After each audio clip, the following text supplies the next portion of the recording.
ജനസംഘത്തിൻ്റെയും അല്ലെങ്കിൽ ഹൈന്ദവ വർഗീയതയും അതുപോലെ തന്നെ ശുദ്ധ മുതലാളിത്ത സാമ്രാജ്യത്വ ചേരിയും തമ്മിലുള്ള ഒരു ഐക്യം എന്ന് പറയുന്നത് 1950കളിൽ തന്നെ രൂപപ്പെട്ടു വരുന്നതായിട്ട് നമുക്ക് കാണാം.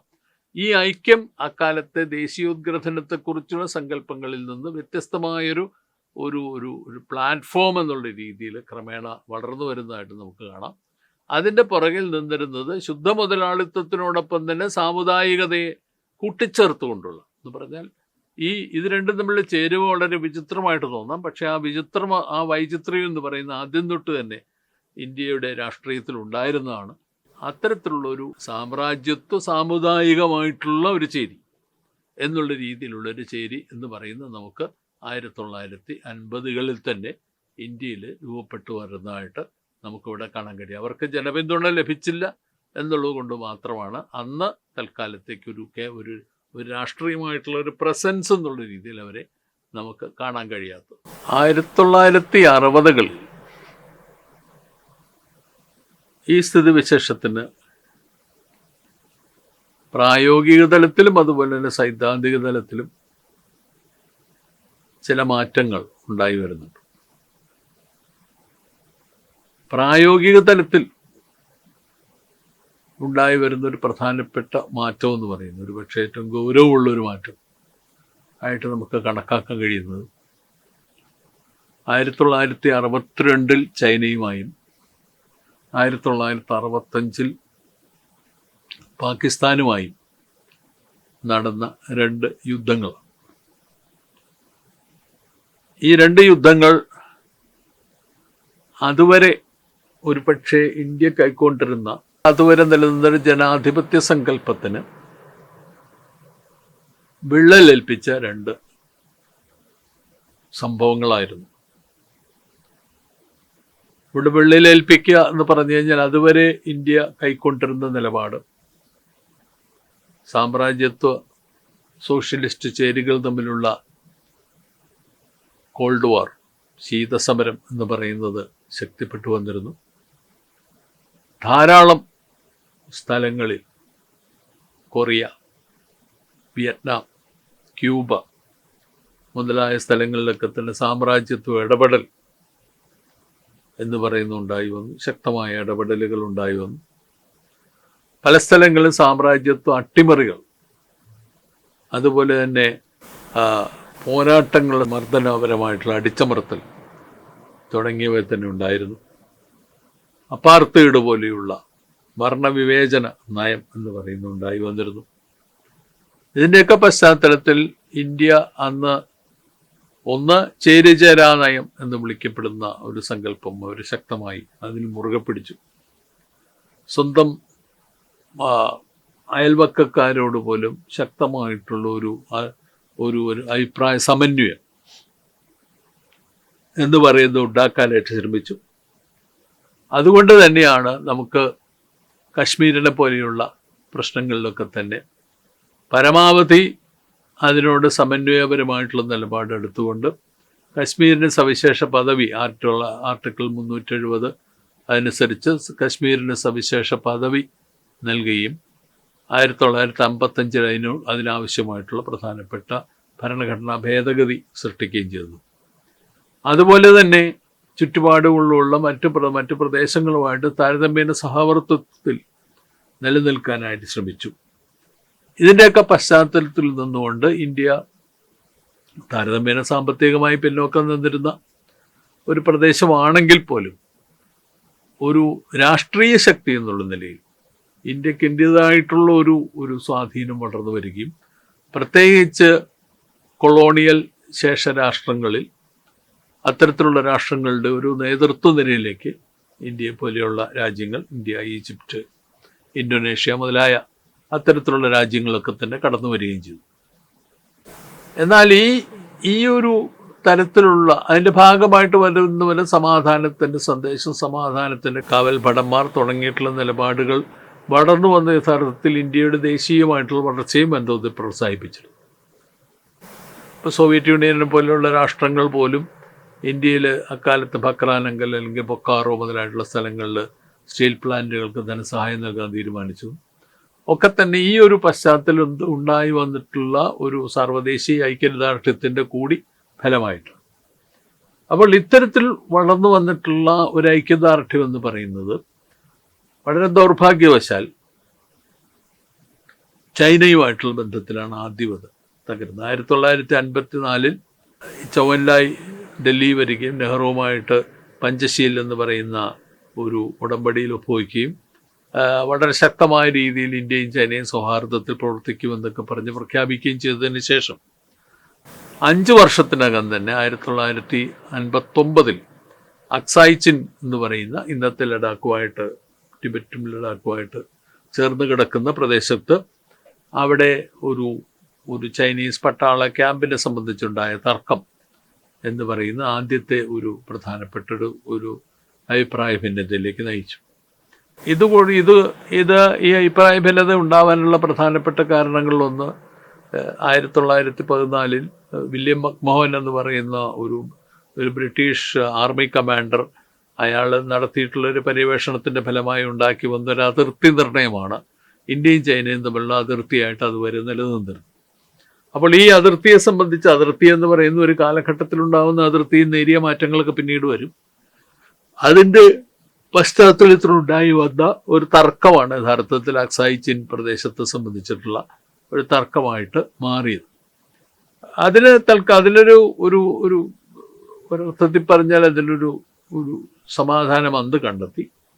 അതിന് തൊട്ട് ശേഷം ടിബറ്റിൽ ഉണ്ടായിരുന്ന ബുദ്ധമത നേതാവും ഒരുപക്ഷെ ടിബറ്റിൻ്റെ ഒരു അനൗപചാരിക ഭരണാധികാരി എന്നൊക്കെ വിളിച്ചിരുന്ന ദലായ് ലാമ, അദ്ദേഹം ചൈനീസ് ഓക്യുപ്പേഷനെതിരായിട്ട് ഇന്ത്യയിലേക്ക് രക്ഷപ്പെടുകയും ഇന്ത്യ അദ്ദേഹത്തിന് ഒരു ബുദ്ധമതാനുയായി എന്നുള്ള നിലയിൽ ഹിമാചലിൽ ഇപ്പോഴുള്ള ധർമ്മശാലയിൽ അദ്ദേഹത്തിൻ്റെ ഒരു ഇരിപ്പിടം നൽകുകയും ചെയ്തു.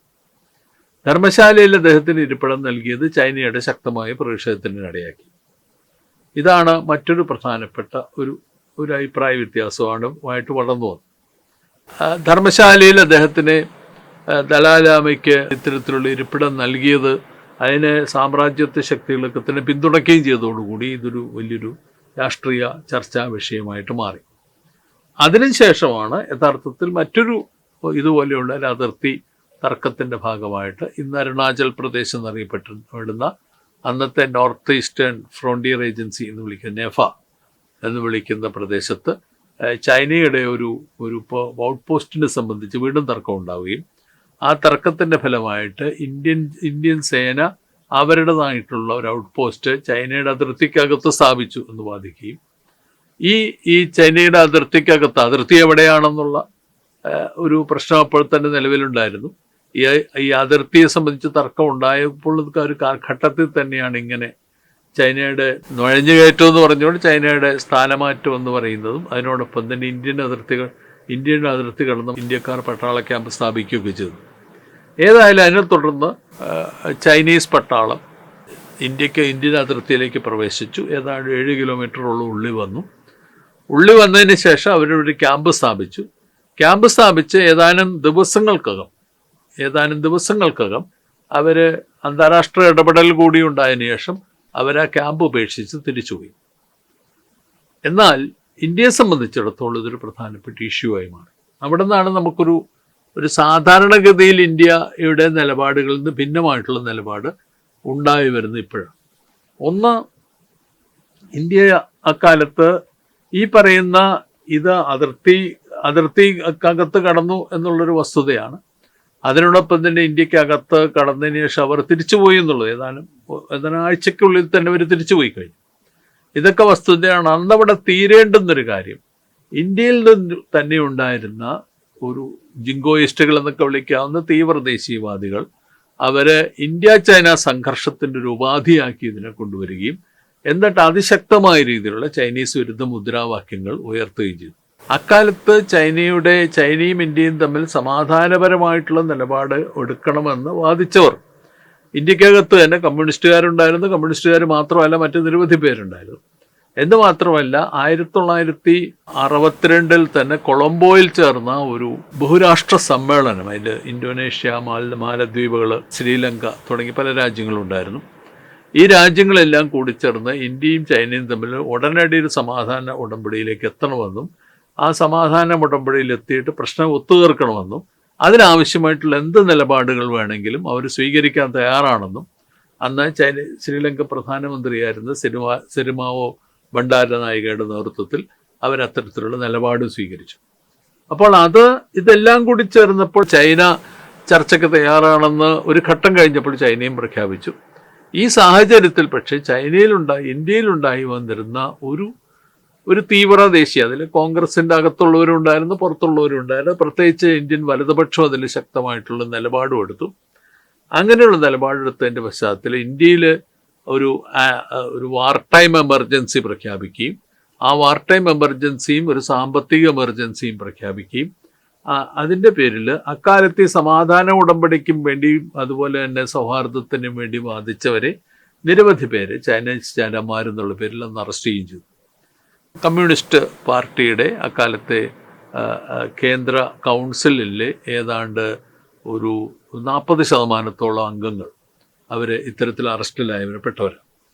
അപ്പം ഇത് ഒരു വശത്ത് നടക്കുമ്പോൾ തന്നെ മറുവശത്ത് മുമ്പ് പറഞ്ഞ ഈ തീവ്രദേശീയവാദികൾ, പ്രത്യേകിച്ച് RSS, അന്ന് അതിശക്തമായ രീതിയിലുള്ള ചൈനീസ് വിരുദ്ധ ക്യാമ്പയിൻ തുടർച്ചയായിട്ട് നടത്തുകയും ആ ചൈനീസ് വിരുദ്ധ ക്യാമ്പയിൻ നടത്തി എന്നുള്ളത് മാത്രമല്ല, ആദ്യമായിട്ടൊരു പക്ഷേ അവർ പട്ടാളത്തിലേക്ക് സ്വന്തം ആളുകളെ സന്നിവേശിപ്പിക്കുമെന്ന് വരെ പ്രഖ്യാപിക്കുകയും ചെയ്തു. എന്ന് പറഞ്ഞു കഴിഞ്ഞാൽ ഒരർത്ഥത്തിൽ പറയുകയാണെങ്കിൽ ഇന്ത്യക്കകത്ത് അതുവരെ നിലനിന്ന സ്ഥിതിവിശേഷത്തിൽ നിന്ന് വ്യത്യസ്തമായിട്ട് RSSന്റെ ഒരു തീവ്രദേശീയ നിലപാടുകൾക്ക് അനുകൂലമായിട്ടുള്ളൊരു അന്തരീക്ഷം ആദ്യമായിട്ട് നമുക്ക് ഇന്ത്യയിൽ ഉണ്ടായി വന്നു എന്ന് പറയുന്നതായിരിക്കും ശരി.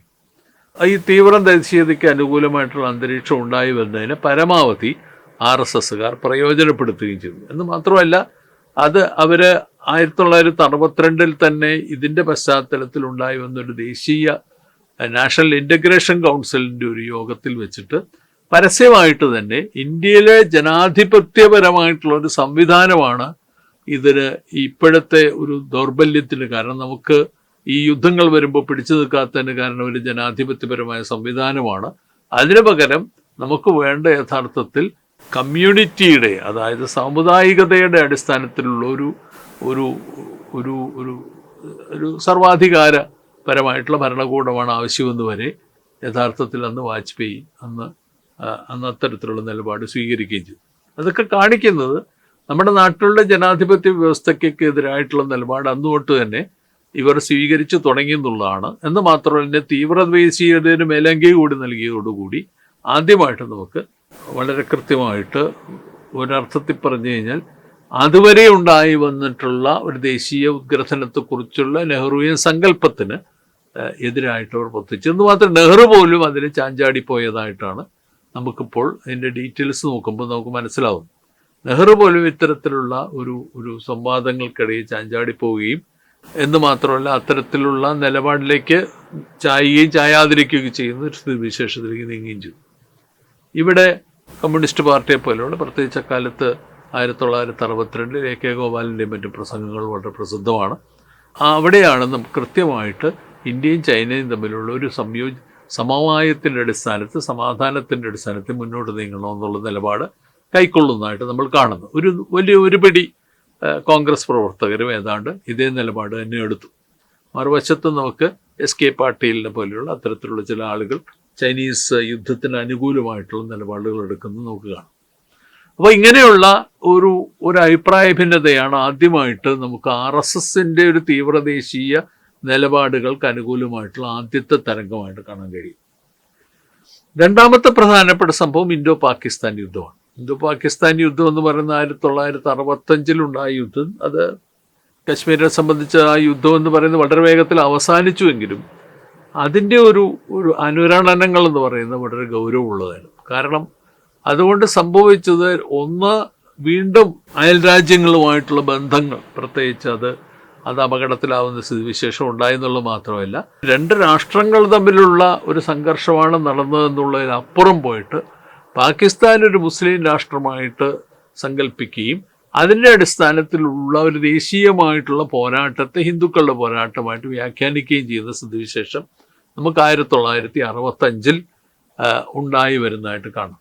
അന്ന് ഇതിന് രണ്ട് തരത്തിലാണ് ആ പ്രശ്നം വളർന്നു വന്നത്. അതിനെ രൂപപ്പെടുത്തി. ഒന്ന്, പല സ്ഥലങ്ങളിൽ ഉദാഹരണത്തിന് ധാരാളമായിട്ട് യുദ്ധത്തിൻ്റെ പശ്ചാത്തലത്തിൽ പ്രത്യേകിച്ച് ബംഗ്ലാദേശിൽ നിന്നുള്ള അഭയാർത്ഥികൾ ഇന്ത്യയിലെത്തിയിരുന്നു. ഈ അഭയാർത്ഥികളെ പല സ്ഥലങ്ങളിലും താമസിപ്പിച്ചു. അതിൽ സുന്ദർബൻസ് എന്ന് പറയുന്ന പശ്ചിമ ബംഗാളിലുള്ള സ്ഥലം, ദണ്ഡകാരണ്യം എന്ന് വിളിക്കുന്ന മഹാരാഷ്ട്രയുടെ കിഴക്കേറ്റത്ത് രാംടെക് എന്ന് വിളിക്കുന്ന പ്രദേശത്തിനടുത്ത് കിടക്കുന്നൊരു ബസ്തറുമായിട്ട് ബന്ധപ്പെട്ട ഒരു ഹിൽ ഏരിയയാണ് ദണ്ഡകാരണ്യം. ആ ദണ്ഡകാരണ്യത്തിലും നിരവധി പേരെ താമസിപ്പിച്ചു. ഇവരെ സംബന്ധിച്ച് ഇവർക്ക് വേണ്ട രീതിയിൽ ഭക്ഷണം കൊടുക്കുന്നില്ല എന്ന് തുടങ്ങിയിട്ടുള്ള പരാതികൾ ഉന്നയിക്കുക. അതിൻ്റെ പശ്ചാത്തലത്തിൽ അക്കാലത്തെ മുസ്ലിം സംഘടനകൾ ഇവരുടെ പ്രശ്നങ്ങൾ ഏറ്റെടുത്തുകൊണ്ട് സമരത്തിന് ഒതുങ്ങുകയും ചെയ്തു. അപ്പോൾ ഈ അഭയാർത്ഥികളുടെ പ്രശ്നം എന്ന് പറയുന്നതിന് ഉപയോഗിച്ചുകൊണ്ട് RSSകാർ രംഗത്ത് ആദ്യമായിട്ട് ഒരു സജീവമായിട്ടുള്ള രാഷ്ട്രീയ പ്രശ്നത്തിൻ്റെ പശ്ചാത്തലത്തിൽ രംഗത്ത് വരികയും ആദ്യമായിട്ട് ഈ അഭയാർത്ഥികളെ യഥാർത്ഥത്തിൽ ഇന്ത്യയിൽ താമസിപ്പിക്കാൻ പാടില്ല, അവർ തിരിച്ചു കയക്കണമെന്നുള്ള നിലപാട് അക്കാലത്ത് RSS സ്വീകരിക്കുകയും ചെയ്തു.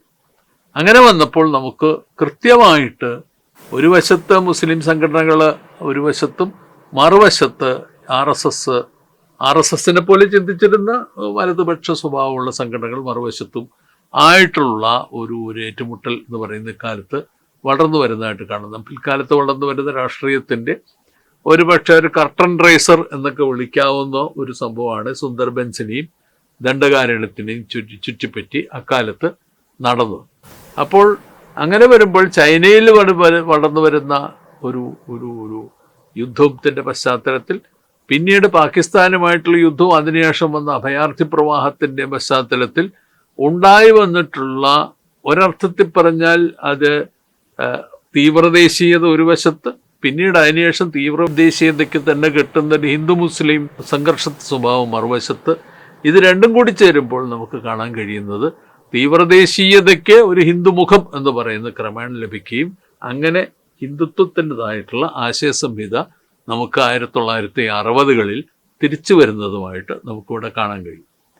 ഈ 60കളിലുള്ള തിരിച്ചുവരവ് എന്ന് പറയുന്നതിന് അതിന് രണ്ട് വിധത്തിലുള്ള ഒരു സൈദ്ധാന്തിക ന്യായീകരണങ്ങൾ ഇക്കാലത്തുണ്ടായി വരുന്നുണ്ട്. അത് നമ്മൾ ശ്രദ്ധിക്കേണ്ട കാര്യങ്ങളൊന്ന്. വീണ്ടും നമ്മൾ കാണുന്നത് സവർക്കർ മരിക്കുന്ന 1966-ലാണ്. സവർക്കർ അന്ന് ഒരു സൈലൻ്റ് ആയിട്ടുള്ള വ്യക്തിയായിരുന്നുവെങ്കിലും അദ്ദേഹം ഒരു എഴുത്തുകാരൻ എന്നുള്ള നിലയിലും നിരന്തരമായിട്ട് ലേഖനങ്ങൾ എഴുതിക്കൊണ്ടിരുന്ന ആളെന്നുള്ള ഒരു സജീവമായിട്ടുള്ളൊരു ഒരു ആശയപരമായിട്ടുള്ള സാന്നിധ്യമായിരുന്നു സവർക്കർ എഴുതിയ അദ്ദേഹത്തിൻ്റെ ചരിത്രഗ്രന്ഥം 1961-ലാണ് പ്രസിദ്ധീകരിക്കുന്നത്. 6 glorious epochs in Indian history. മുമ്പ് പറഞ്ഞിട്ടുള്ളൊരു പുസ്തകമാണ്. ഇതിൽ തന്നെ ആദ്യം പറഞ്ഞിട്ടുള്ള പുസ്തകങ്ങളിലൊന്നാണ്. ആ പുസ്തകം പുറത്തു വരുന്നത് ചൈനയുമായിട്ടുള്ള യുദ്ധത്തിൻ്റെ പശ്ചാത്തലത്തിലാണെന്ന് കൂടി നമ്മൾ ശ്രദ്ധിക്കേണ്ട കാര്യമാണ്. ആ പുസ്തകം പുറത്തു വരുന്ന സമയത്ത് ചൈനയുമായിട്ടുള്ള യുദ്ധം, പാകിസ്ഥാനുമായിട്ടുള്ള ചില സ്ഥലങ്ങളുണ്ടായി വരുന്ന ഇടർച്ചകൾ ഒക്കെ ഉണ്ടായി വരുന്നൊരു പശ്ചാത്തലത്തിൽ വീണ്ടും ഇന്ത്യയുടെ ദേശീയതയെ മുമ്പ് പറഞ്ഞ ഒരു ദേശീയ ഉദ്ഗ്രഥനത്തിൽ നിന്ന്, അല്ലെങ്കിൽ ബഹുസ്വരതയുടെയും മറ്റു അടിസ്ഥാനത്തിലുള്ള ഒരു ദേശീയ സങ്കല്പത്തിൽ മാറ്റി നിർത്തിക്കൊണ്ട് വിദേശികളുമായിട്ടുള്ള പോരാട്ടത്തിൻ്റെ അടിസ്ഥാനത്തിൽ സായുധ സ്വഭാവമുള്ള, വളരെ അഗ്രസീവ് സ്വഭാവമുള്ള മറ്റൊരു തരത്തിലുള്ള ഒരു ദേശീയത സങ്കല്പത്തെ ഏറ്റവും കൃത്യമായിട്ട് അവതരിപ്പിക്കുകയും വിശദീകരിക്കുകയും ചെയ്യുന്ന ഒരു പുസ്തകമായിട്ടാണ് സവർക്കറിൻ്റെ ഈ പുസ്തകം വരുന്നത്. രണ്ടാമത്തെ പ്രധാനപ്പെട്ട കാര്യങ്ങൾ ഇതേ സമയത്ത് തന്നെയാണ് നമുക്ക് RSSൻ്റെ ഒരു സഹയാത്രികൻ എന്നൊക്കെ വിളിക്കാവുന്ന KM മുൻഷിയുടെ നേതൃത്വത്തിലുള്ള ഭാരതീയ വിദ്യാഭവൻ എന്ന് പറയുന്ന ഒരു പുസ്തക പ്രസാദ സംഘം. ഇപ്പോഴും ഭാരതീയ വിദ്യാഭവൻ ഇപ്പോഴും ഉണ്ട്. ഒരു പുസ്തക പ്രസാദനവും നടത്തില്ലെങ്കിലും ഇപ്പോഴും അവർ സ്കൂളുകളും മറ്റുമൊക്കെ ആയിട്ട് എപ്പോഴും നിലനിൽക്കുന്നൊരു സംഘടനയാണ്. ഈ ഭാരതീയ വിദ്യാഭവൻ എന്ന KM മുൻഷിയുടെ നേതൃത്വത്തിൽ അതിശക്തമായ രീതിയിൽ, വളരെ എനിക്ക് തോന്നുന്നത് വളരെ ചീപ്പ് റേറ്റിൽ പുസ്തകങ്ങൾ അടിച്ചിറക്കി വ്യാപകമായിട്ട് വിതരണം ചെയ്യാനുള്ളൊരു തന്ത്രം അവർ ആവിഷ്കരിച്ചിരുന്നു. ഈ തന്ത്രത്തിൻ്റെ പശ്ചാത്തലത്തിൽ നിന്നുകൊണ്ട് വലതുപക്ഷ സ്വഭാവമുള്ള ഹൈന്ദവ ഗ്രന്ഥങ്ങൾ, മുതലാളിത്തത്തിന് അനുകൂലമായ ഗ്രന്ഥങ്ങൾ, സോഷ്യലിസ്റ്റ് വിരുദ്ധ സാഹിത്യം, ആധ്യാത്മിക സാഹിത്യം എന്നുള്ള രീതിയിൽ, അതായത് ഇന്ത്യയുടെ ഒരു അടിസ്ഥാന സ്വഭാവം ആധ്യാത്മികതയാണെന്നും ഭൗതികതയ്ക്കെതിരായിട്ടുള്ള നിലപാടുകളാണ് അവർ സ്വീകരിക്കുന്നതെന്നും അതിനോടൊപ്പം തന്നെ അതിനനുസരിച്ചുള്ള ഒരു നിലപാടുകൾ ഇന്ത്യക്കാർ സ്വീകരിക്കണമെന്നും പ്രചരിപ്പിക്കുന്ന സാഹിത്യകൃതികൾ എന്ന് പറയുന്നത് ഇന്ത്യയൊട്ടാകെ വിതരണം ചെയ്യാനും മറ്റും അവർക്ക് സാധിച്ചിരുന്നു എന്നുള്ളതാണ് മറ്റൊരു സംഭവം. ഭാരതീയ വിദ്യാഭവന്റെ ഈ പ്രവർത്തനം അത് ഒരുപക്ഷെ ആരും ശ്രദ്ധിക്കാത്ത രീതിയിലുള്ള, പക്ഷെ അതേസമയം തന്നെ വളരെ ശക്തമായ വലതുപക്ഷ ആധ്യാത്മിക രാഷ്ട്രീയ പ്രചരണമാണ് ഭാരതീയ വിദ്യാഭവൻ എക്കാലത്ത് നടത്തിക്കൊണ്ടിരുന്നത്. മാത്രമല്ല ഭാരതീയ വിദ്യാഭവന്റെ കെ മുൻഷി തന്നെ എഴുതിയ ജയസോമനാഥ് എന്ന് പറയുന്ന ഒരു ചരിത്ര നോവലുണ്ട്. ചരിത്രം ആണോ അല്ലയോ എന്നുള്ളത് വേറൊരു പ്രശ്നമാണ്. എന്തായാലും ചരിത്ര നോവലുണ്ട്. അതിനൊക്കെ കിട്ടിയൊരു പ്രചാരം എന്ന് പറയുന്നത് മുഹമ്മദ് ഗസനി സോമനാഥ ക്ഷേത്രത്തിനെ തകർക്കുന്നതിനെത്തുമ്പോൾ അവിടുത്തെ ചില ഗൂർജര പ്രതിഹാര രാജകുമാരന്മാർ സോമനാഥ ക്ഷേത്രത്തെ സംരക്ഷിക്കാൻ നടത്തുന്ന ഒരു പോരാട്ടത്തിൻ്റെ കഥയാണ്. ആ പോരാട്ടം നടന്നിട്ടില്ല എന്നുള്ളത് നമുക്കിപ്പോൾ അറിയാം. പക്ഷേ ആ പോരാട്ടത്തിൻ്റെ കഥയാണ് ജയസോമനാഥ് എന്ന് പറയുന്ന പുസ്തകത്തിലൂടെ പുറത്തു വന്നത്. അപ്പോൾ ഇത്തരത്തിലുള്ള കൃതികളുടെയും മറ്റും പ്രചാരം എന്ന് പറയുന്നത് നമുക്കൊരു വലതുപക്ഷ സ്വഭാവമുള്ള മറ്റൊരു തരത്തിലുള്ള രാഷ്ട്രീയത്തിൻ്റെ രൂപം എന്ന് പറയുന്നത് ക്രമേണ വളർന്നു വരുന്നത് നമുക്ക് കാണാനായിട്ട് കഴിയും. അതിന് കാരണം അതിൽ ജയസോമനാഥ് ഏതാണ്ട് എല്ലാ ഇന്ത്യൻ ഭാഷകളിലേക്കും തർജ്ജമ ചെയ്യപ്പെട്ടൊരു പുസ്തകം കൂടിയാണ്. അതുകൊണ്ട് തന്നെ അതിൻ്റെ ഒരു പ്രചാരം എന്ന് പറയുന്നത് വളരെ വ്യാപകമാണ്. ഭാരതീയ വിദ്യാഭവന്റെ കൃതികളും ഇത്തരത്തിൽ പ്രചാരിപ്പിക്കപ്പെട്ടതാണ്. എന്ന് മാത്രമല്ല കോൺഗ്രസ് സോഷ്യലിസ്റ്റ് പാർട്ടിയിൽ ആദ്യം ഉണ്ടായിരിക്കുകയും പിന്നീട് പുറത്തു പോവുകയും ചെയ്തിട്ടുള്ള, പ്രത്യേകിച്ച് അശോക് മേത്തയുടെ കൂടെയൊക്കെ പ്രവർത്തിച്ചിരുന്ന M.R. മസാനി എഴുതിയ കമ്മ്യൂണിസ്റ്റ് പാർട്ടിയുടെ ചരിത്രം എന്ന് പറയുന്നത് കൃത്യമായ കമ്മ്യൂണിസ്റ്റ് പാർട്ടിയുടെ എതിർക്കുന്ന ഒരു പുസ്തകം. അതുപോലെ തന്നെ അക്കാലത്ത് പ്രമുഖരായിട്ടുള്ള മറ്റ് പണ്ഡിതന്മാരുടെയൊക്കെ തന്നെ വലതുപക്ഷ സ്വഭാവമുള്ള പണ്ഡിതന്മാരുടെ പുസ്തകങ്ങൾ, ഇവയ്ക്കൊക്കെ കിട്ടിയ പ്രചാരവും ഇതിനോടൊപ്പം തന്നെ ശ്രദ്ധിക്കുകയാണ്. ഏറ്റവും പ്രധാനമായിട്ട് ഈ കൂട്ടത്തിൽ വന്നിട്ടുള്ളൊരു സംഗതി, അക്കാലത്താണ് R.C. മജുംദാറിൻ്റെയും മറ്റും നേതൃത്വത്തിൽ എഴുതിയ പ്രസിദ്ധമായ ഭാരതീയ വിദ്യാഭവന്റെ ചരിത്ര സീരീസ് ഇക്കാലത്താണ് പുറത്തു വരുന്നത്. ഇപ്പോഴും അത് വലതുപക്ഷം കൃത്യമായിട്ട് അംഗീകരിക്കുന്നൊരു പുസ്തകമാണ്. ഇന്ത്യ ചരിത്രത്തെ ഏതാണ്ട് മുഴുവനും ഇപ്പോൾ RSS ഇപ്പോൾ പ്രചരിപ്പിക്കുന്ന രീതിയിലുള്ള വൈദിക സംസ്കാരം തൊട്ട് ഇന്ന് വരെയുള്ള ചരിത്രം എന്ന് പറയുന്നത് ഹിന്ദുക്കളുടെ ഒരു സൃഷ്ടിയാണ്, സാംസ്കാരിക ഉൽപ്പന്നമാണ് എന്ന് പറയുന്ന പുസ്തകം. ആ പുസ്തകത്തിലാണ് ക്ലാസിക്കൽ ഏജ് എന്ന് പറയുന്ന പ്രയോഗം, അത് വിൻസെൻ്റ് സ്മിത്തിൻ്റെ പ്രയോഗം പിന്നീട് ഏറ്റവും വിപുലമായിട്ട് വിശദീകരിക്കുന്നത് ഈ പുസ്തകത്തിലാണ്. അതേ സാധനം തന്നെയാണ് ഇപ്പോൾ RSS പാഠപുസ്തകങ്ങൾക്ക് വേണ്ടി ഉപയോഗിക്കുന്നത്. അപ്പോൾ അതും ഇക്കാലത്താണ് 50കളിൽ ആണ് അതും പുറത്തു വരുന്നത്. അപ്പോൾ ഇത് ഒരു വലിയൊരു സൈദ്ധാന്തിക സംഭാവന ഇക്കാലത്ത് ഉണ്ടായി വന്നു നോക്കുകയാണ്. ഇന്ത്യയുടെ ചരിത്രത്തെ മറ്റൊരു രീതി വ്യാഖ്യാനിക്കുന്ന ഒരു സൈദ്ധാന്തിക സംഭാവന ഇക്കാലത്ത് ഉണ്ടായി വന്നു. മറ്റൊന്ന് ഈ കാലഘട്ടത്തിൽ അന്തരിച്ചു പോയ 1965 അന്തരിച്ചു പോയ ദീൻദയാൽ ഉപാധ്യായ, അദ്ദേഹത്തിൻ്റെ അക്കാലത്തെ ദേശീയതയ്ക്ക് ഒരു ബദൽ സങ്കല്പം ഉണ്ടാക്കാനാണ്, ഒരു ആധ്യാത്മിക ദേശീയത എന്ന് പറഞ്ഞാൽ ബഹുസ്വരമായിട്ടുള്ള ബഹുസാംസ്കാരികമായിട്ടുള്ള ഇന്ത്യക്ക് പകരം ഏകാത്മതാ ജീവൻ എന്നുള്ള പേരിലുള്ള ഒരൊറ്റ ആത്മാവിൻ്റെ അടിസ്ഥാനത്തിൽ ഒറ്റ ജീവിത രൂപമുള്ള ഏകകം എന്നുള്ള രീതിയിലുള്ള ഒരു ഇന്ത്യക്കാരൻ, ആ ഇന്ത്യക്കാരൻ്റെ സങ്കല്പം അദ്ദേഹം ആവിഷ്കരിക്കുകയും അതിൻ്റെ അടിസ്ഥാനത്തിൽ ദേശീയതയ്ക്ക് തന്നെ ഒരു പൂർണ്ണമായിട്ടുള്ളൊരു മോണിസ്റ്റിക് സ്വഭാവമുള്ള, ഏകോപിത സ്വഭാവമുള്ള, എന്ന് പറഞ്ഞാൽ മറ്റൊരു രീതിയിൽ പറയുകയാണെങ്കിൽ ആധ്യാത്മിക ഹിന്ദു സ്വഭാവമുള്ള ഒരു തത്വസംഹിതയുടെ അടിസ്ഥാനത്തിൽ പ്രതിഷ്ഠിക്കുകയും ചെയ്തു എന്നുള്ളതാണ് ദീൻദയാൽ ഉപാധ്യായയുടെ പ്രധാനപ്പെട്ട ഒരു സംഭാവന. അപ്പോൾ ഏകാത്മതാ ജീവൻ എന്ന് പറയുന്ന യഥാർത്ഥത്തിൽ അന്നത്തെ ഇന്ത്യൻ ദേശീയതയ്ക്ക് ബദലായിട്ട് വരുന്നു. അതിനോടൊപ്പം തന്നെ ഇന്ത്യയുടെ ഒരു ദേശീയ ചരിത്രത്തിന് പകരമായിട്ട് ഏതാണ്ട് ഹൈന്ദവ ദേശീയതയുടെ ഒരു ചരിത്രം വരുന്നു. ആ ഹൈന്ദവ ദേശീയത എന്ന് പറയുന്നത് വിദേശികളുമായിട്ടുള്ള പോരാട്ടങ്ങളുടെ അടിസ്ഥാനത്തിൽ രൂപം കൊള്ളുന്നതാണ് എന്ന് പറയുന്ന തിയറി രൂപം കൊള്ളുന്നു.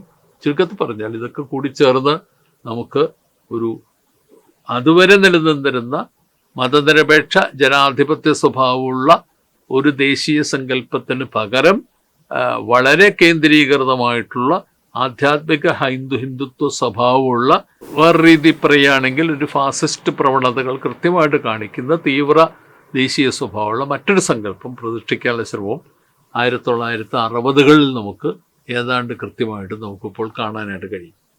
അപ്പോൾ അങ്ങനെ വരുന്നതോടുകൂടിയാണ് നമുക്ക് സ്വതന്ത്ര ഇന്ത്യയിൽ 60കളുടെ അവസാനം എത്തുന്നുണ്ട്. 60കളുടെ അവസാനം മറ്റു ചില പ്രവണതകൾ പിന്നീട് വിശദീകരിക്കേണ്ടതുണ്ട്. 1960കളുടെ അവസാനം എത്തുന്നതോടുകൂടി ഇന്ത്യയുടെ അതുവരെ നിലനിന്നിരുന്ന ദേശീയ സങ്കല്പത്തിൽ നിന്ന് ഭിന്നമായൊരു ദേശീയ സങ്കല്പം ഇന്ത്യയിൽ 60കളുടെ അവസാനത്തോടു കൂടി ഇവിടെ രൂപപ്പെട്ടു വരുന്നത് കാണാം. പിൽക്കാലത്ത് വളർന്നു വരുന്ന ഹിന്ദുത്വ രാഷ്ട്രീയത്തിൻ്റെ അടിത്തറ എന്ന് പറയുന്ന 1960കളിൽ തന്നെ രൂപപ്പെട്ടു വരുന്നു നമുക്ക് കാണാം. എന്ന് മാത്രമല്ല, പിന്നീട് അടൽ ബിഹാരി വാജ്പേയി, അല്ലെങ്കിൽ LK അദ്വാനി, മുരളി മനോഹർ ജോഷി, ദീൻദയാൽ ഉപാധ്യായ തുടങ്ങി എല്ലാവരും ഈ പറയുന്ന മുഴുവനും ലീഡർഷിപ്പ് എന്ന് പറയുന്നത് ഇക്കാലത്ത് തന്നെ ശക്തമായി പ്രവർത്തിച്ച് തുടങ്ങിയിരുന്നുവെന്ന് നമുക്കിവിടെ കാണാനായിട്ട് സാധിക്കും. അപ്പം അതോടുകൂടി നമ്മൾ ഈ ഒരു സ്വതന്ത്ര ഇന്ത്യയിൽ സുപ്രധാനമായൊരു വഴിത്തിരിവിലേക്ക് എത്തുകയാണ്. ആ വഴിത്തിരിവാണ് പിന്നീട് നമ്മൾ പരിശോധിക്കാൻ പോകുന്നത്.